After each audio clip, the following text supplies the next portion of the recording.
श्री सतगुरु महाराज की जय। महर्षि में ही की बोध कथाएं। कहानी संसार का धर्म। मैं बौद्धकालीन एक इतिहास सुनाता हूँ। उस समय भगवान बुद्ध काशी में विराजते थे। वहाँ की एक महिला का इकलौता पुत्र मर गया, किंतु उसको यह विश्वास नहीं होता था।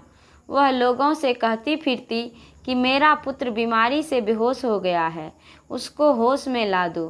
लोग समझाते कि यह मर गया है, फिर भी उसे विश्वास नहीं होता था। अंत में लोगों ने राय दी कि देखो, तुम्हारे पुत्र को कोई भी होश में नहीं ला सकता है।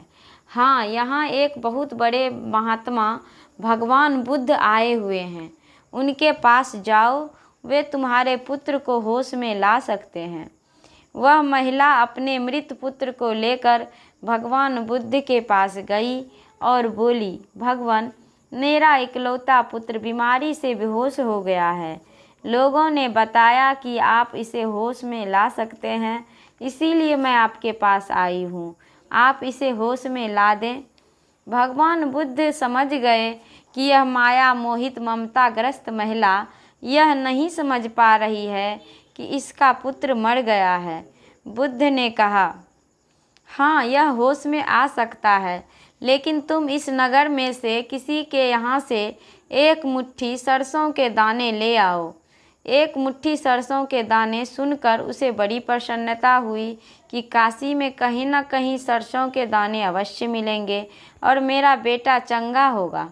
वह वहाँ से चलना ही चाहती थी कि भगवान बुद्ध ने कहा, सुनो, सरसों के दाने अवश्य लाना, किंतु स्मरण रहे कि ऐसे घर से लाना जिस घर में कभी किसी की मृत्यु नहीं हुई हो।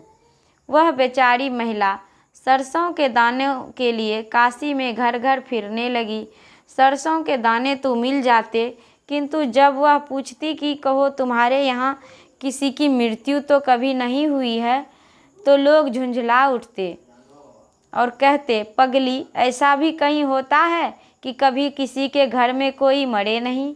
इस प्रकार घूमती हुई उसने समूची काशी नगरी छान डाली, किंतु कहीं भी उसे ऐसा घर नहीं मिला जिस घर में कभी किसी की मृत्यु नहीं हुई हो। अंत में उसको विश्वास हो गया कि मेरा पुत्र मर ही गया है।